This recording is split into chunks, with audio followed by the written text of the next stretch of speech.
Chào các bạn trở lại với video tiếp theo của kênh Fit Củ Chi. Hôm nay mình nhận được cái men Giga H81M D2 review 3.0 nha các bạn. Hiện trạng của cái men này đó là kích tắt nha các bạn. Rồi bây giờ mình sẽ cho các bạn xem cái hiện tượng của cái men nha các bạn. Rồi đây mình gắn card test rồi nha các bạn. Đó, các bạn thấy là cắm vào led 3V đã sáng nha các bạn. Rồi bây giờ mình sẽ kích nguồn nha các bạn. Rồi các bạn thấy led sáng nha các bạn. Rồi tắt, sáng tắt nha các bạn. Đó, hiện tượng là kích tắt. Rồi bây giờ mình sẽ đo cho các bạn xem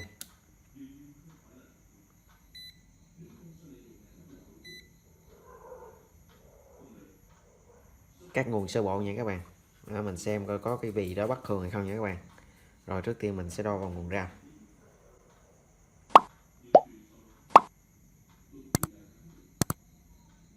Rồi có 1,5 nha các bạn. Rồi nguồn bát ram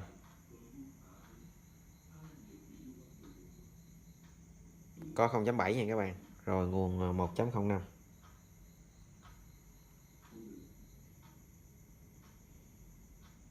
Rồi có 1,05 nha các bạn. Rồi nguồn 1,5 ở đây.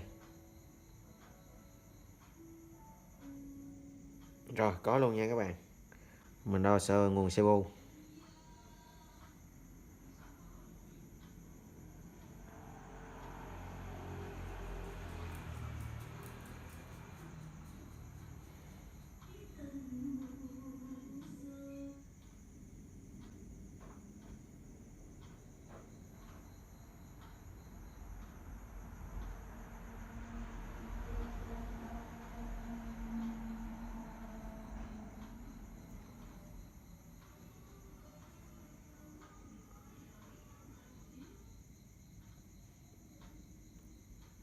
Rồi có 1,7 nha các bạn. Ok.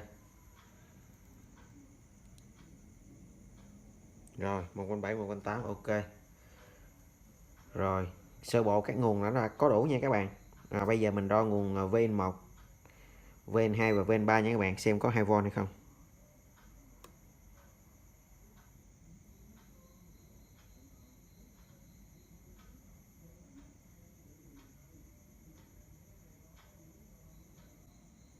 Đó, có 2V nha các bạn.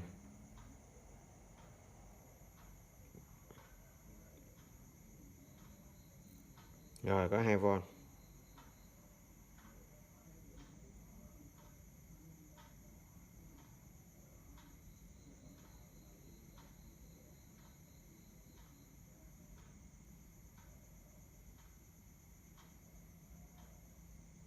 Rồi ok. VN1, VN2, VN3 có 2V nha các bạn. Rồi bây giờ mình sẽ kiểm tra cái chân VRON nha các bạn, tại nguồn CPU nha các bạn, xem như thế nào. Nó khoảng 1V là ok nhé các bạn, 1V1 là ok.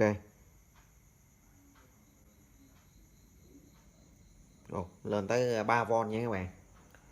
Như vậy là khả năng là nằm ở vị trí này nha các bạn. Nó tăng lên khoảng 3V nè. Đây mình sẽ đo lại cho các bạn xem. 3V, 2V9.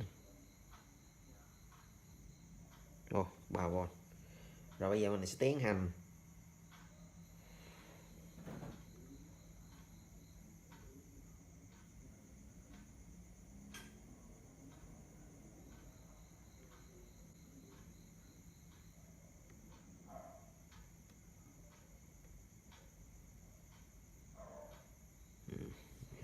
giảm như.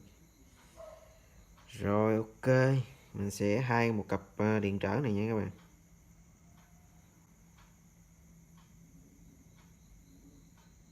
Rồi vị trí chỗ này nó sai sai nha các bạn, mình sẽ tiến hành thay một cặp điện trở này. Đây là con điện trở để mình coi Sima coi, DR100 và DR92 nha các bạn. Mình sẽ tiến hành thay hai con điện trở này. Một con 10 kg và một con 1 kg nha các bạn.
Rồi 10 kg. BR92 10 kg. Rồi BR100, DR100.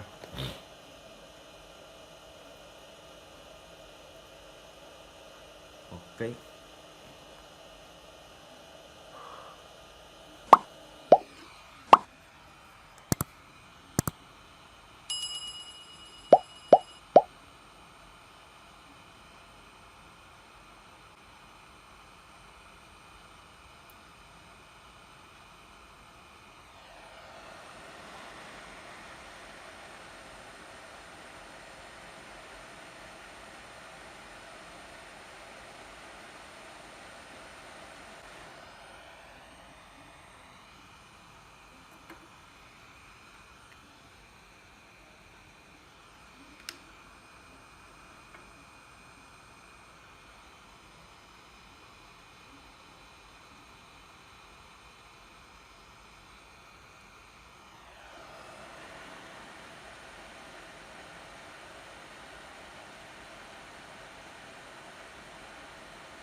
Rồi mình vừa thay xong 2 con điện trở nha các bạn, cầu phân thế. Mình đo làm cái. Rồi. Rồi bây giờ mình sẽ thử coi cái nguồn nó có tuột xuống đúng 1V không nha các bạn, khoảng 1V 21.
Rồi 1V1 nha các bạn.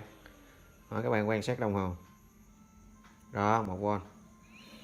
Rồi bây giờ bắt đầu mình sẽ gắn CO vào thử nha các bạn, xem như thế nào.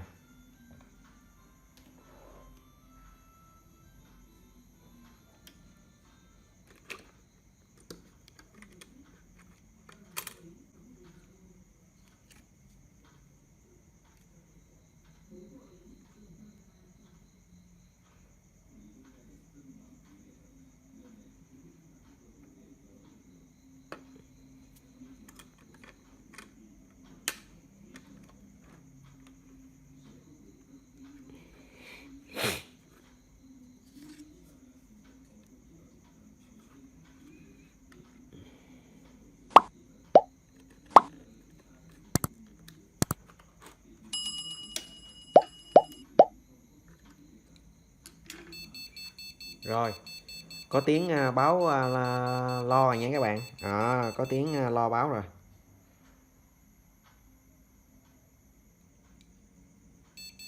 Rồi, tiếng báo RAM đã vang lên nha các bạn. Đó, như vậy là mình vừa fix lỗi trên cái con H81 này nha các bạn. Rồi mình sẽ gắn RAM vào thử nha các bạn.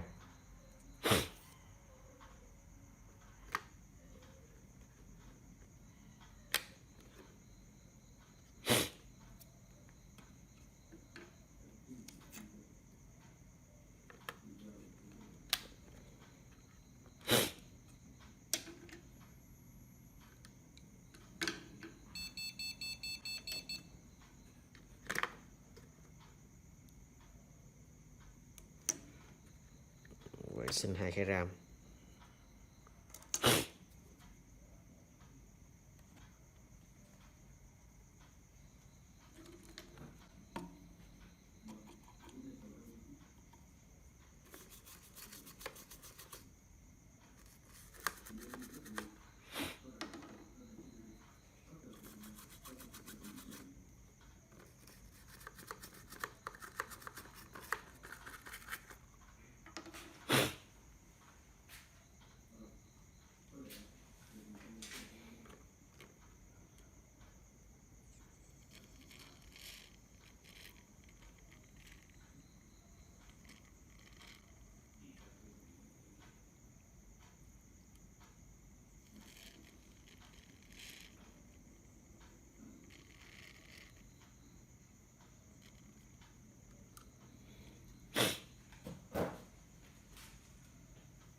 Rồi, main đang hoạt động nha các bạn. Ok. Rồi bây giờ bắt đầu mình sẽ cho cái main này gắn vào màn hình nha các bạn. Xem cái main có xuất hình hay không.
Rồi, bây giờ mình sẽ kết nối cái máy vào màn hình nha các bạn.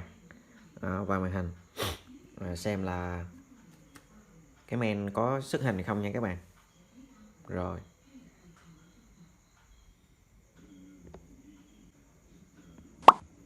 Rồi, bắt đầu mình sẽ quay.